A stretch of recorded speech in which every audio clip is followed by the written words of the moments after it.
Ce matin, c'est le moment en fait de faire la rencontre de l'Hipponain à Cuenza. On y va. Ouais. Il vient la voir. Toi, tu vas te prendre un coup de lait.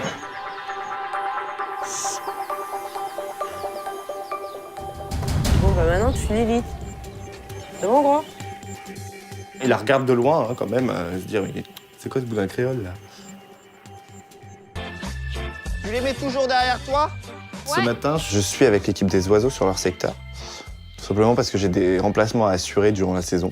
Donc il faut que j'ai un complément de formation sur le secteur oiseaux, et notamment par rapport au travail des oiseaux du spectacle. Récompense pas? Il faut que les oiseaux s'habituent à moi, viennent sur mon gant.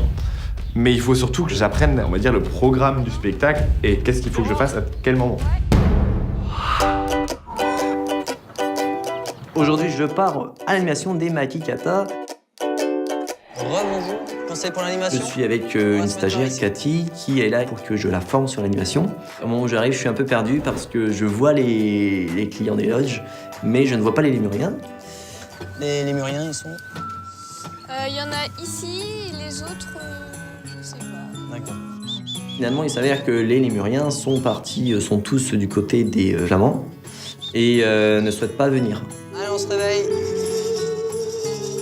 Alors, vous restez là, les enfants. Mettez la main bien à plat. Je vous donne 2-3 graines, vous pouvez aller les voir.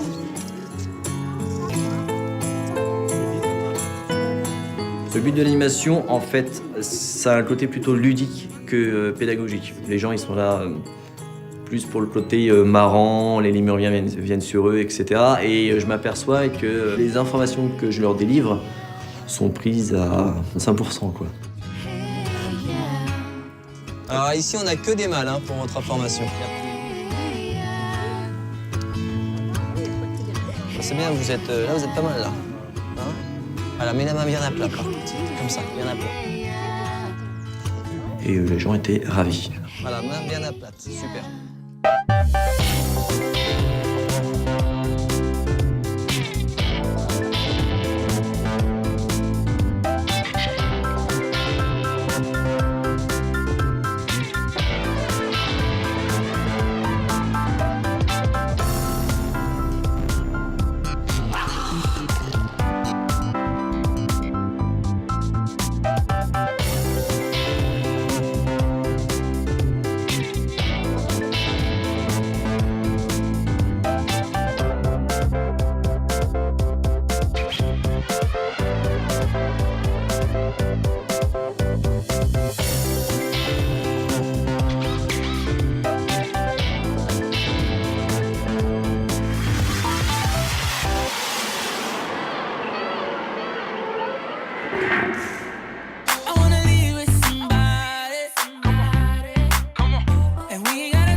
Ce matin, je suis avec une stagiaire, Anne.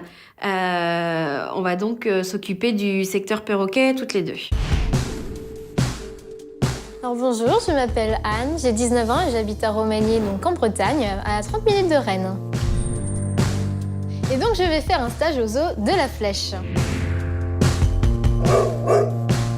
Pour moi, c'est vraiment un rêve. Les animaux sont vraiment chers à mon cœur et je donnerai tout ce que je peux pour pouvoir travailler avec eux, les nourrir, les soigner, les observer. Tout, c'est vraiment un rêve. C'est la première fois que je fais un stage en zoo. Ça va être vraiment la grande découverte, la grande aventure et je pense qu'elle va être géniale.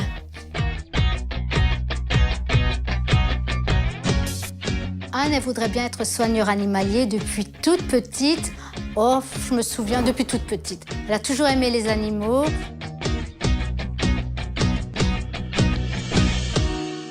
Quand nos chiens sont malades, c'est elle qui les soigne. Elle est toujours à l'écoute et puis elle regarde toujours les animaux. chien. Ça c'est bien, ça c'est un beau chien. Je pense de cette vocation que c'est très très bien et qu'elle est, si elle peut le faire et qu'elle est heureuse avec, moi je suis toute contente. C'est effrayant et excitant. Pourquoi? Effrayant parce que c'est l'inconnu. On ne sait pas, l'inconnu effraie toujours, mais en même temps l'inconnu excite aussi. C'est quand même quelque chose de magique. À toute Cataille.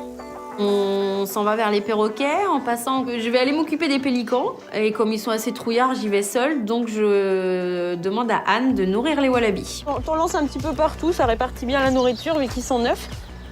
Et normalement, ils devraient venir te voir, mais tu lances là, côté pelouse.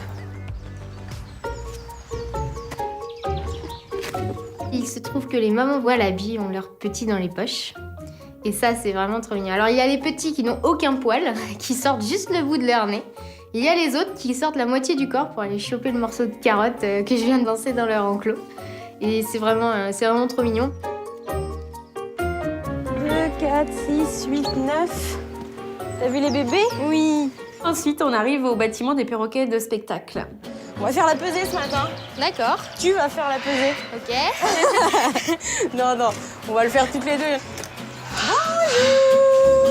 On ouvre la porte et là, c'est le grand accueil des perroquets. Ça crie partout, c'est trop... Ça fait un boucan monstre. Ça va, Woody? Tu te fais les gros yeux, là. Ouh là là. Ouh là là, je suis énervée. Le matin, quand j'arrive, je fais vraiment le tour de tous les oiseaux. Je contrôle bien que tout le monde va bien et je contrôle aussi beaucoup leurs fientes.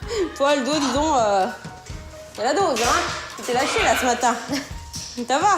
T'as repeint la maison. On voit souvent aux fientes des oiseaux quand il y a un problème de santé, en fait. C'est un très bon indicateur. Et là, chez Aldo, ce matin, il y a la dose. Hein. C'est vrai que la veille, il y avait du raisin. Donc, comme Aldo aime bien le raisin, je pense que monsieur s'est fait plaisir.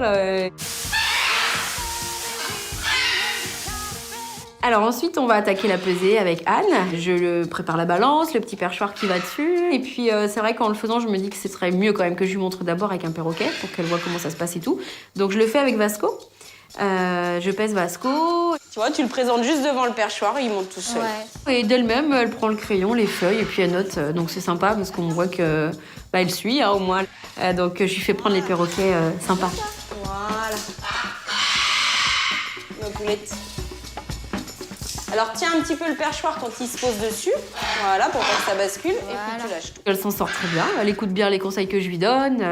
Fais des gestes doux en fait avec Ouais, elle. d'accord. Les gestes brusques, t'as vu, ça le fait sursauter. Pas évident au début, tu connais pas, hein, mais... On pèse les perroquets pour surveiller leur poids, notamment vis-à-vis des spectacles, parce qu'il faut quand même qu'ils soient attirés par les récompenses pour chaque exercice, et pour ça, il ne faut pas qu'ils soient affamés. Mais faut pas qu'ils aient trop mangé non plus, parce que sinon la récompense... Il est lourd lui. Au stick ça se sent. Hein. Ouais.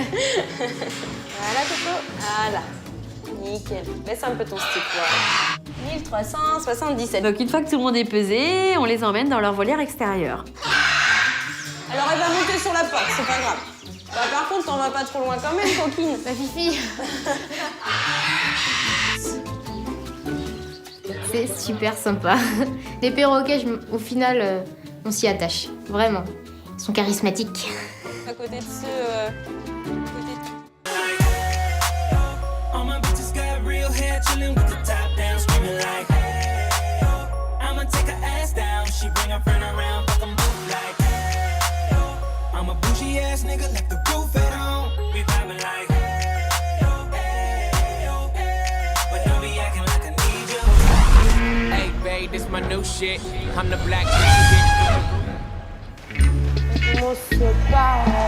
Ce matin, aux éléphants, c'est la pédicure, la grosse pédicure.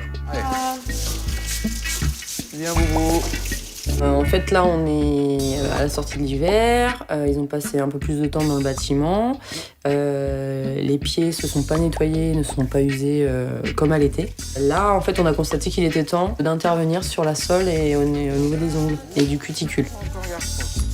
Bien, ça bosse. Oui, bien, ça, garçon.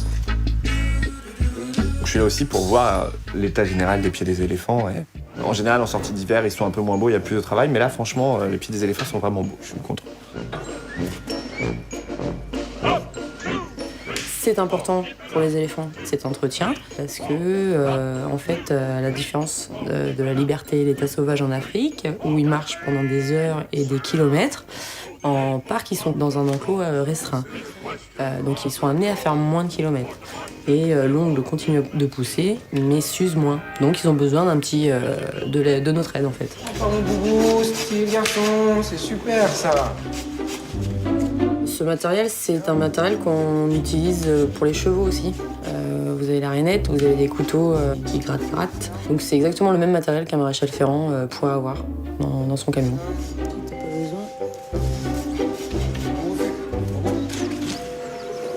Là.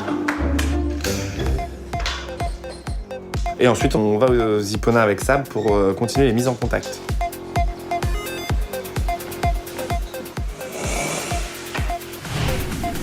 C'est au tour de Jazzy de faire la connaissance de Kwanza. Nous, sur le secteur, on a point des animaux très pressés. Ben, en fait, Jazz, elle a pas décidé. C'est... voilà. Bah non. Donc bah là, t'attends. Jazz, allez fille. Jazzy, tu as le droit aujourd'hui de sortir? Bah alors? Regarde le soleil. Elle a pas envie de sortir sur l'enclos ce matin. Bah oui, c'est drôle. Puis bah après, c'est moins drôle quand même, parce qu'on a d'autres choses à faire. Nous, on est un peu bloqués par ce petit typo qui a décidé d'en faire qu'à sa tête. Elle fait ce qu'elle veut. C'est Jazzy, c'est un peu la shadow des Zippona. Hein. En fait, là, on est obligé d'attendre que Jazzy sorte dans l'enclos, donc elle n'a pas décidé, pour après observer ce qui se passe. Les premiers instants, c'est là que ça va être... Allez. La première rencontre, c'est là qu'on va savoir si ça va bien se passer. Allez, Finalement, 1 heure après, elle décide de sortir. Donc bah, on ferme derrière elle, direct, hein, on perd pas de temps, et on observe, on regarde ce qui se passe. Donc Jazzy descend dans une partie de l'enclos.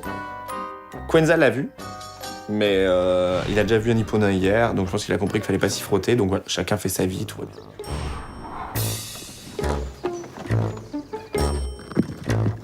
Après, suivant l'heure... Et je suis contente que tout le monde se soit rencontré, que Kwanza ait fait la connaissance des filles, et ça va simplifier la vie sur cet enclos, et surtout mes hippos vont pouvoir profiter du printemps tranquillement.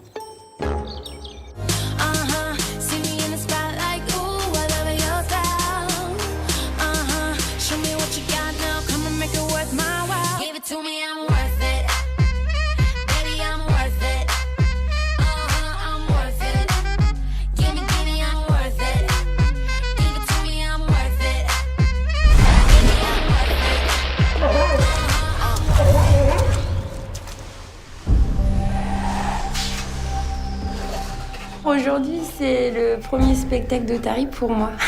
Avant le spectacle, il faut préparer tout le matériel, c'est-à-dire l'installation de tous mes seaux. Donc chaque Otari a son propre seau avec sa propre ration alimentaire de la journée. c'est parti le Jimmy.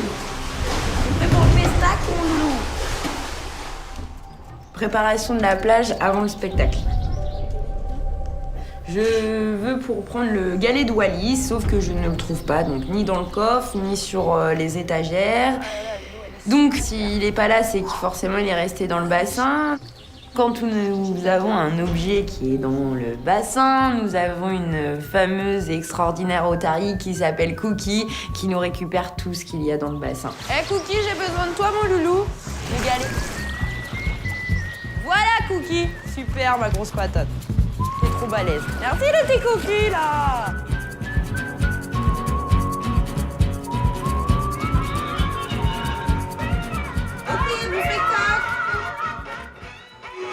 Chers enfants, mesdames, messieurs, bonjour et bienvenue au spectacle des Otaries du Zoo de la Flèche. Jimmy, ici présent, c'est bien une Otari.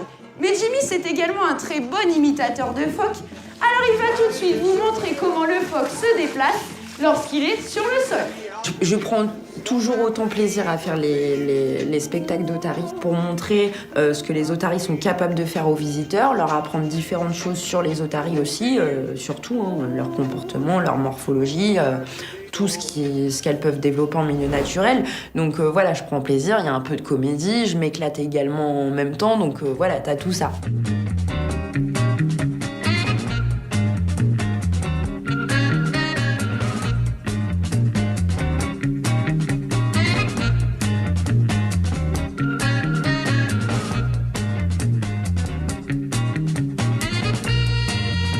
Ensuite, Wally. Le but, c'est que Wally marche avec le verre sur le bout du nez. Sauf que je lui positionne mal, en fait. Et je vois dès le début que voilà, c'est pas évident pour lui. Et donc, Wally doit lever ses fesses pour avancer avec le verre d'eau, alors qu'il est vraiment pas à l'aise. Ce qui se passe, c'est entièrement de ma faute. Je pense qu'on va leur donner une seconde chance.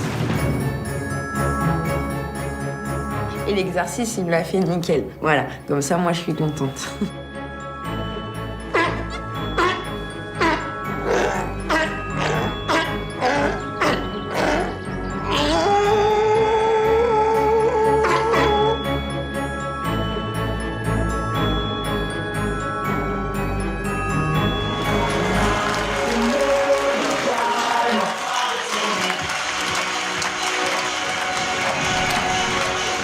Quand tu as des enfants qui arrivent avec des étoiles dans les yeux et qu'ils te disent c'est Marie des Otaries ou Marie de la télé ou ton spectacle c'était génial et pour moi, est-ce que je peux avoir au moins une photo pour un souvenir?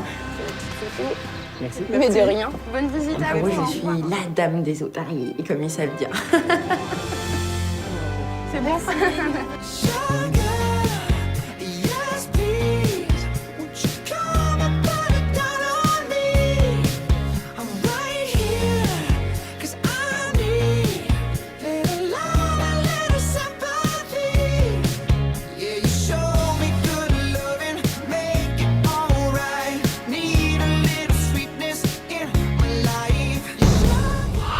T'as pris beaucoup de nourriture, ça part vite. Hein.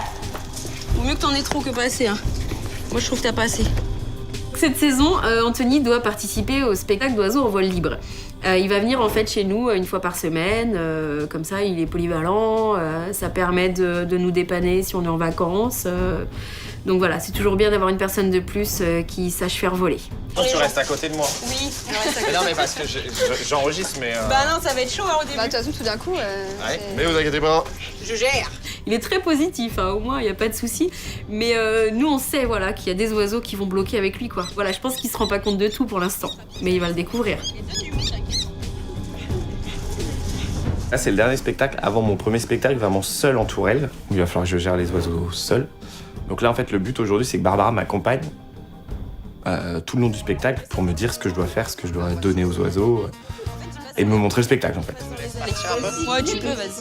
Non, toi, tu peux y aller, vas-y. Hop.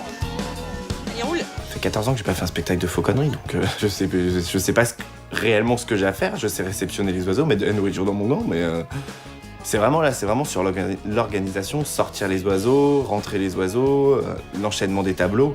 Ouais, là, il me faut quelqu'un à côté de moi. Ouais. Donc tu ouvres, mais là, elle regarde un peu partout ce qui se passe. Allez, Carrie. Hey, tu nous fais pas ce coup-là parce qu'on est mal sinon.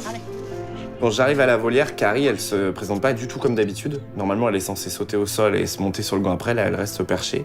Barbara décide de prendre Carrie et de me montrer simplement, mais c'est elle qui fera voler Carrie. Je fais quoi? Tu regardes? Ouais, regarde comment on fait du coup. Heureusement que Barbara était là, parce que moi, je me serais retrouvé seul avec Carrie. Il n'y aurait pas eu de Carrie pendant le spectacle. Clairement. Des demi pour lui. Tu coupes ton avant en deux, soit la tête, soit le corps. Fais gaffe, il est peut-être déjà prêt à venir. C'est au tour de Dakota. Voilà.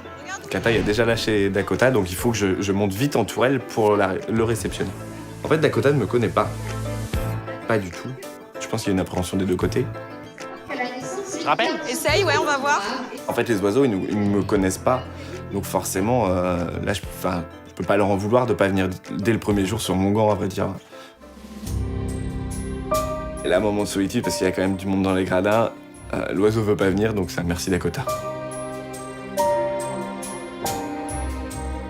Il vient quand même une première fois au début, mais alors vraiment, il reste au bout du gant. Je veux pas me poser trop près de toi, et puis il repart en fait, sans avoir même pris sa récompense. Donc Donc c'est dommage. Et puis après, il refuse carrément d'aller sur Anthony. C'est une catastrophe. Donc ensuite, Pauline lâche les vautours fauves. Et là, c'est parti pour les vautours fauves.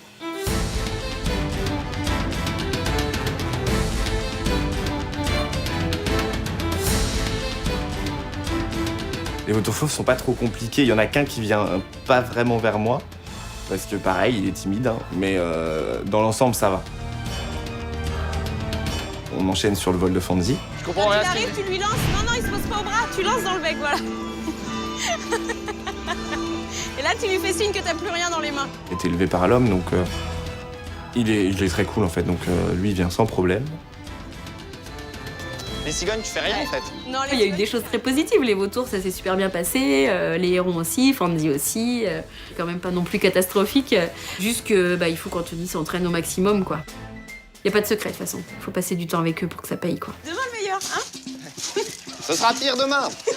Et en réalité, il a quand même assuré pas mal. Ça va.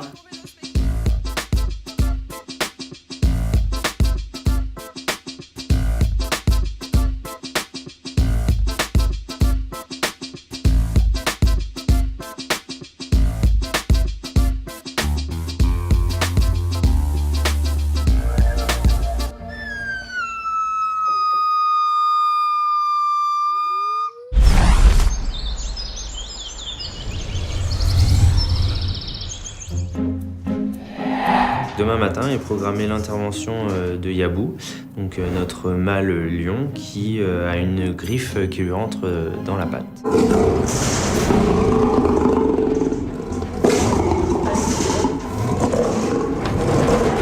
Il a une grosse griffe en fait au niveau de la patte avant qui lui rentre vraiment dans la chair. J'essaie quand même d'apercevoir cette fameuse griffe pour voir si ça s'est pas empiré ou même infecté. Hein. Ça saigne un petit peu, mais rien de grave. Et du coup, il va juste falloir l'endormir et puis lui couper cette fameuse griffe. On a prévu de faire un bilan complet de Yabou, donc aussi bien le poids que les prises de sang, etc. Et du coup, il faut préparer le maximum de matériel, aussi bien la balance que les palettes pour pouvoir poser sur la balance. Je regarde les palettes et là je me dis qu'une palette standard ça va pas faire l'affaire parce qu'il est sacrément balèze. Et du coup je vois à côté une palette un peu plus grande sauf qu'il y a un gros trou vide au milieu.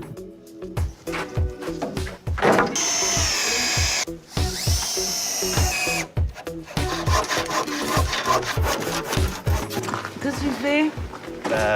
Une planche pour le peser. Waouh! Mais est-ce que tu penses que la taille... Ah oui! Parce que ça, j'ai peur que ça soit juste. Hein. Ouais, c'est bon. T'es prêt pour demain?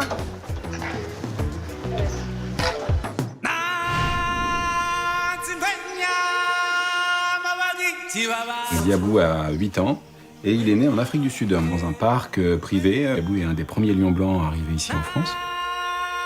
L'arrivée, il était tout jeune, il avait 17 mois. C'était la première fois que je voyais un lion blanc déjà. Donc c'est vrai que j'étais vraiment en admiration. Il s'avère que pour les lions d'Afrique du Sud, on a observé dans la nature des animaux qui étaient complètement blancs. Alors ce ne sont pas des animaux albinos parce qu'ils sont pigmentés. En fait, c'est un travail de sélection par l'homme qui fait qu'aujourd'hui on a encore des lions blancs dans les zoos. C'est vraiment une boule de muscles. Il est trop beau notre lion. Je crois qu'on en est fiers. C'est vrai qu'il est très joueur, donc c'est un gamin dans sa tête. Et du coup, quand on fait de l'enrichissement, on sait qu'avec lui, tout va marcher, qu'il va être à fond. Les lions sont des félins assez exceptionnels. Les lions sont les seuls félins sociaux, c'est-à-dire qu'ils vivent en groupe, en famille. Tous les autres félins sont solitaires. Avec Iban et Nikita, en fait, ça s'est toujours bien passé. C'est un beau couple, ils s'entendent bien. Puis la preuve, ils nous font des beaux bébés. C'est un très bon papa.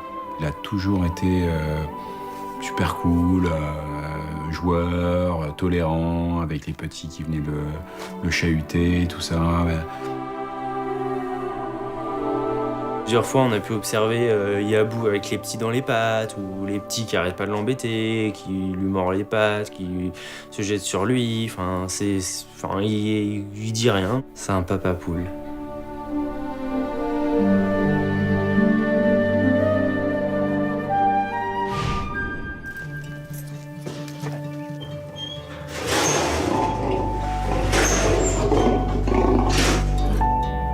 Je commence par rentrer Yabou et là il fait un peu la grimace parce que ce soir c'est que dalle.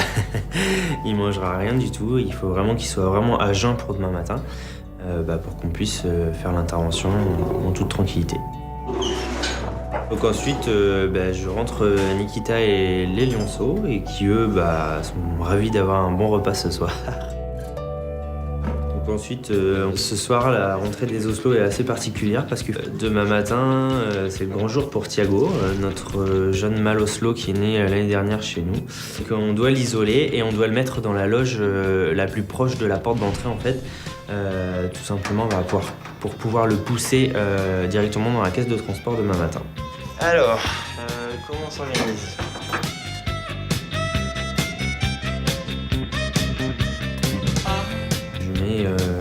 Un petit peu de temps, mais je réussis à en séparer. Donc soulageant parce que vraiment tout le monde est dans sa loge ce soir.